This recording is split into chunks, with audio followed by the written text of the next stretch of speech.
I got Milky Way for blood, ever.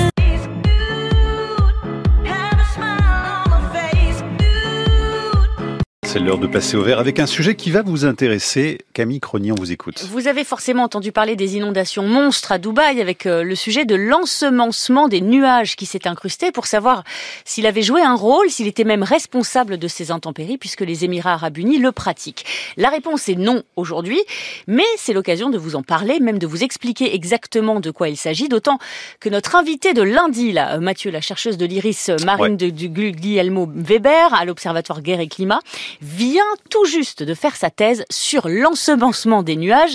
Et alors accrochez-vous, c'est un sujet de dingue, ultra répandu d'abord, sachez-le. L'ensemencement des nuages, on le fait dans une 50aine d'États dans le monde et ça se pratique en fait de manière routinière depuis les années 50. C'est un procédé qui a été découvert par les États-Unis en 1946 et en fait on le fait un peu partout dans le monde, soit pour augmenter les chutes de pluie, soit pour diminuer les chutes de grêle. En France, on le fait principalement pour lutter contre la grêle. Et oui, en France aussi, c'est d'ailleurs là-dessus qu'elle a travaillé. Si, ça existe en France, c'est systématisé, donc il y a une très large partie des agriculteurs, c'est notamment des viticulteurs qui font ça de manière vraiment routinière. Le tout sous la houlette de l'ANELFA, l'Association nationale d'études et de lutte contre les fléaux atmosphériques, qui distribue à ses adhérents des générateurs qui ressemblent un peu à des cheminées d'1 mètre de haut, et quand il y a une alerte orage ou une alerte grêle, top, tout le monde est contacté 4 heures avant pour mettre les machines en route. Et voici comment ça marche. Alors, l'idée, c'est que vous allez rajouter dans les nuages des composés chimiques, donc ça peut être soit ce qu'on appelle de l'iodure d'argent, soit des sels hygroscopiques. C'est des composés qui vont aller imiter la structure de la glace dans le nuage. Ça va faire comme de nouveaux noyaux de grêlons. Et comme vous en avez plus dans le nuage, l'idée, c'est que l'eau va se répartir sur un nombre plus grand de grêlons.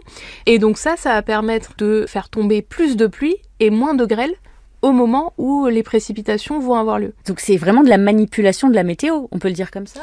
Oui, c'est une forme de manipulation de la météo. C'est de toute évidence le but de l'ensemencement des nuages, c'est de contrôler la météo. Sauf que, en fait, devinez quoi ? En fait, on n'est même pas sûr que ça fonctionne. Ça fait 70 ans qu'on ensemence les nuages pour lutter contre la grêle. Il n'y a pas de résultat notable, il n'y a pas de consensus scientifique sur le fait que ça permet de diminuer la grêle ou d'augmenter les chutes de pluie. Par contre, là où il y a une inquiétude vraiment à soulever, c'est sur l'impact des produits qui sont diffusés, sur les écosystèmes, sur les sols, dans les eaux, où là, vraiment, tout est à faire en matière d'études, notamment écotoxicologiques, puisque les personnes qui mènent ces pratiques ne font aucune étude d'impact pour s'assurer que ça n'a pas d'impact sur la biodiversité. C'est pas du tout encadré par l'État ? Ça n'est pas encadré. Et du même tout par l'État ? Rien. Non, pas du tout. Et même le plus souvent, cette association du coup qui est implantée dans les régions ou les départements va être financée soit par le conseil régional, soit par le département, sans aucune réglementation. Youhou ! Bienvenue au Far West des nuages. Ça n'est pas anodin et qu'on joue peut-être aux apprentis sorciers. Alors là, c'est l'écrivain et ancien avocat Mathieu Simonet, auteur de La fin des nuages, qui milite pour un droit des nuages. Puisque les nuages n'appartiennent à personne, ça serait bien de se poser la question comment on régule le fait que c'est un bien commun. Donc ça serait à l'ONU de le faire. Je ne comprends pas pourquoi le sujet, pour l'instant, n'est pas rentré dans le débat public. Parce qu'effectivement, quand on en parle, tout le monde se dit mais c'est fou. Souvent, les gens pensent que c'est de la science-fiction. Alors que pas du tout, donc. C'est bien une réalité depuis 70 ans, je le rappelle, avec des doutes donc sur son efficacité, sur ses impacts sanitaires, mais aussi des enjeux géopolitiques avec de possibles vols de nuages. Aujourd'hui, tout le monde peut manipuler les nuages qui sont au-dessus de son territoire et on peut se demander si ceux qui vont finalement s'approprier les nuages, est-ce que ce ne sont pas ceux qui seront les plus performants au niveau technique ? Et quand on sait qu'en Chine, on a investi $1 milliard en 5 ans sur l'ensemencement des nuages, on peut se demander si les pays les plus riches ne vont pas un jour maîtriser les nuages, non pas parce qu'ils en seront propriétaires, mais parce qu'ils auront la technique. L'Iran a déjà accusé les Occidentaux de provoquer des sécheresses comme ça, donc en s'appropriant les nuages. Les États-Unis aussi auraient utilisé la technique pendant la guerre du Vietnam, opération Popeye. Dans ces cas-là, c'est pas les petites cheminées d'ailleurs, c'est plutôt des avions ou des ballons qui larguent les composants directement dans les nuages.